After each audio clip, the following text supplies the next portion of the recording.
आज की ये जो वीडियो है ये काफी इंपॉर्टेंट होने वाली है, क्योंकि आज इस वीडियो में आपको ये बताने वाली हूँ कि आप एक परफेक्ट स्मार्टफोन कैसे परचेज कर सकते हो। खैर ये बात कहना तो गलत होगा कि परफेक्ट स्मार्टफोन, क्योंकि कोई भी फोन परफेक्ट नहीं होता है, बल्कि जो आपकी चॉइस होती है फोन को लेके वो परफेक्ट होनी चाहिए। एक्चुअली मार्केट में इतने सारे न्यू फोन लॉन्च हो चुके हैं और मार्केट में इतना कंपटीशन बढ़ गया है फोन्स को लेकर कि हमारे माइंड में कंफ्यूजन क्रिएट हो ही जाती है कि हमें कौन सा फोन लेना चाहिए और कौन सा फोन नहीं लेना चाहिए। सो आज मैं इस वीडियो में आपको गाइड करने वाली हूँ और जो ये आपकी कंफ्यूजन है इसको भी दूर करने वाली हूँ। सो अगर आप चैनल पे नए हैं तो चैनल को सब्सक्राइब कर लीजिए और बेल आइकन को प्रेस कर दीजिए ताकि ऐसी इंपॉर्टेंट वीडियोस आपको देखने को मिलती रहे। सो पहला ये है कि तो जब भी हम मार्केट में न्यू फोन लेने जाते हैं तो कभी भी अनबॉक्सिंग देखकर अपना फोन डिसाइड नहीं करना चाहिए, बल्कि हमें एटलीस्ट एक मंथ का वेट कर लेना चाहिए। सोशल मीडिया पे जाकर फोन्स के रिव्यू चेक करने चाहिए कि वो फोन ठीक है भी या नहीं, क्योंकि आजकल आपको सोशल मीडिया पे फोन्स के रिव्यूज मिल जाते हैं। क्योंकि आप इतने पैसे लगा के जो वो फोन खरीदते हो, अगर वो फोन सही नहीं निकला तो ये चीज भी एक अच्छी बात नहीं है। एंड दूसरी चीज ये है कि अगर आप अपनी चॉइस को परफेक्ट बनाना चाहते हो तो आपको अपनी रिक्वायरमेंट को जानना जरूरी है। फॉर एग्जाम्पल, अगर आपने 40,000 का फोन लिया है और उसके अंदर आप सिर्फ गेम्स खेल रहे हो, वीडियोस देख रहे हो या फिर नॉर्मल अपना कोई छोटा मोटा काम कर रहे हो, इससे आपको ये जरूर समझना पड़ेगा कि जो आपने इतना पैसा स्पेंड किया है उस फोन के अंदर,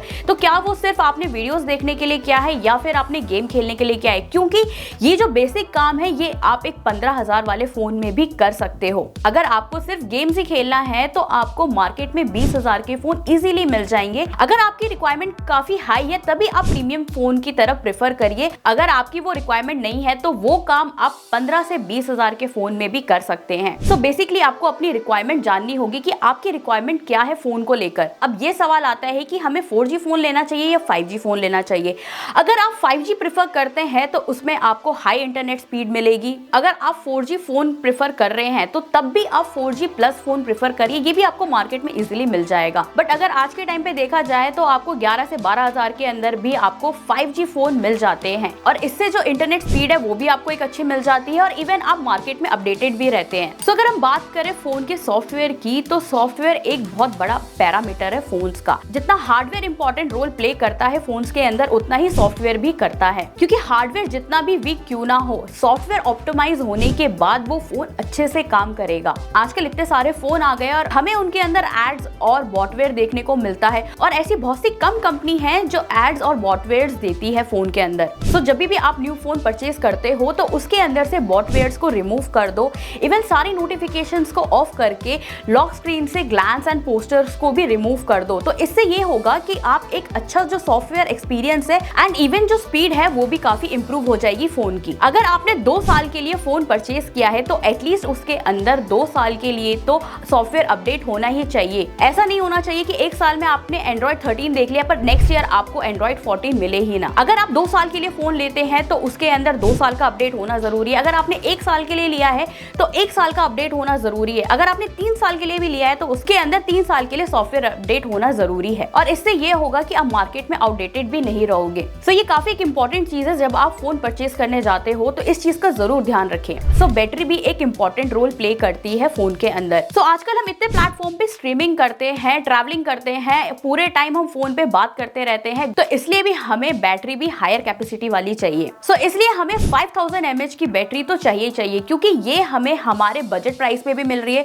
लोएस्ट बजट प्राइस में भी मिल रही है और ये प्रीमियम फोन्स में भी मिल रहे हैं। क्योंकि इससे जो आपका फोन है वो लॉन्ग टाइम तक भी चलता है और आप पूरे दिन चाहे बात करें तब भी ये फोन चलते हैं। और ऐसा भी नहीं है कि अगर आप 4500 mAh वाली बैटरी वाले फोन्स ले रहे हो या फिर आप 4700 mAh वाले बैटरी वाले फोन्स ले रहे हो वो बेकार है। इसमें आपको और ऑप्टिमाइजेशन करना पड़ता है तब जाकर आपको ये इतना बैटरी बैकअप देता है। बट एक चीज और, 15 वॉट या फिर 18 वॉट का जो चार्जर है वो नहीं होना चाहिए अगर आप 5000 mAh की बैटरी वाला फोन यूज करते हो। तो 30 वॉट या फिर अबव चार्जर्स का यूज करना चाहिए जिससे कि आपका फोन 1 घंटे में चार्ज हो जाए। अगर आप कम वॉट वाले चार्जर को यूज करोगे 5000 mAh बैटरी वाले फोन्स में तो आपको 1.5 से 2 घंटे लग जाएंगे अपना फोन चार्ज करने के लिए। अगर हम बात करते हैं फोन की परफॉर्मेंस की, तो आपको ये चीज माइंड में नहीं रख के चलना है कि अगर आप एक्सनॉस लेते हैं या फिर अगर आप यूनेस्को चिपसेट वाले फोन लेते हैं तो ये आपको अच्छी परफॉर्मेंस नहीं देंगे। बट हाँ, कभी आपको इसमें फ्लॉज देखने को मिल जाता है, क्योंकि स्नैपड्रैगन और मीडियाटेक ने मार्केट में काफी स्टेबिलिटी क्रिएट कर दी है। क्योंकि इसमें ऐसा है कि आपको कम पैसों में कुछ अच्छा काम तो मिल ही जाता है, तो दूसरे लोग भी ऐसा देखकर फोन ले लेते हैं। क्योंकि सैमसंग जैसे प्रीमियम ब्रांड आपको एक्सनॉस के साथ साथ 4 साल का अपडेट भी देती है,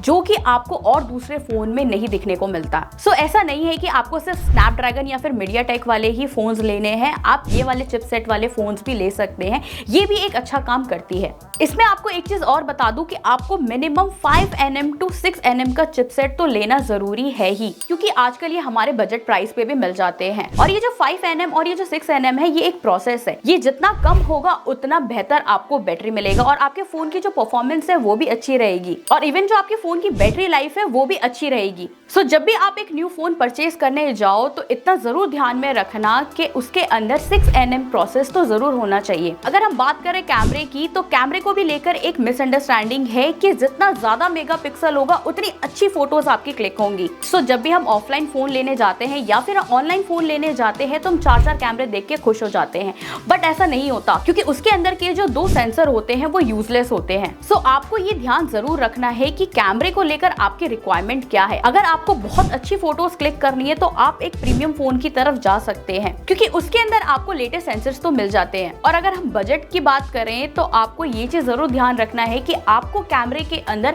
अल्ट्रा वाइड लेना ज्यादा जरूरी है, क्योंकि ये काफी ब्रांड्स प्रोवाइड नहीं करती है फोन के अंदर। अगर आपको कैमरे के अंदर 50 मेगापिक्सल मिल रहा है तो वो भी एक बहुत अच्छी बात है, क्योंकि आपको 50 मेगापिक्सल में भी अच्छी फोटोज क्लिक करने को मिलेगा। एक बात का और जरूर ध्यान रखिए कि मेगापिक्सल इंपॉर्टेंट नहीं होता है, बल्कि पिक्सल साइज इंपॉर्टेंट होता है। और इनफैक्ट फोन के अंदर 4K की वीडियोस तो होनी चाहिए, और साथ ही फुल HD में 60 FPS भी होना चाहिए, चाहे वो रेयर हो या फिर वो सेल्फी कैमरा हो। अगर आप कोई बजट फोन लेने जाते हो, चाहे वो 15,000 का क्यों ना हो, तो उसके अंदर UFS स्टोरेज तो होना ही चाहिए, क्योंकि आजकल ये चीज आपको 10,000 के फोन के अंदर भी मिल जाती है। अगर आप 10,000 के नीचे का फोन देख रहे हो तो उसके अंदर आपको LPDDR4X रैम तो मिल ही जाता है। सो आप इसको अपने बजट प्राइस पे तो एडजस्ट कर सकते हो। बट अगर आप 15,000 का फोन लेने जाते हो या फिर 15,000 से ऊपर का फोन लेने जाते हो, अगर उसके अंदर आपको eMMC स्टोरेज मिलता है तो उसको डेफिनेटली आप उसको इग्नोर करो, क्योंकि LPDDR4X या फिर UFC स्टोरेज होना जरूरी है। क्योंकि जब भी आप न्यू फोन परचेज करोगे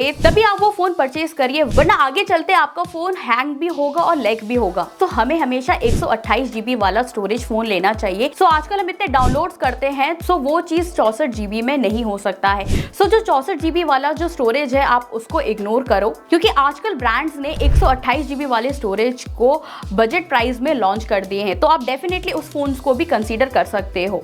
तो ये कुछ ऐसे टिप्स हैं जो आप न्यू फोन लेते हुए जरूर ध्यान में रख सकते हैं। एंड होपफुली आपको ये वीडियो पसंद आए और आपको इससे हेल्प मिले काफी न्यू फोन परचेज करते time. And for more such videos do like, share and subscribe, and don't forget to follow our channel. Thank you.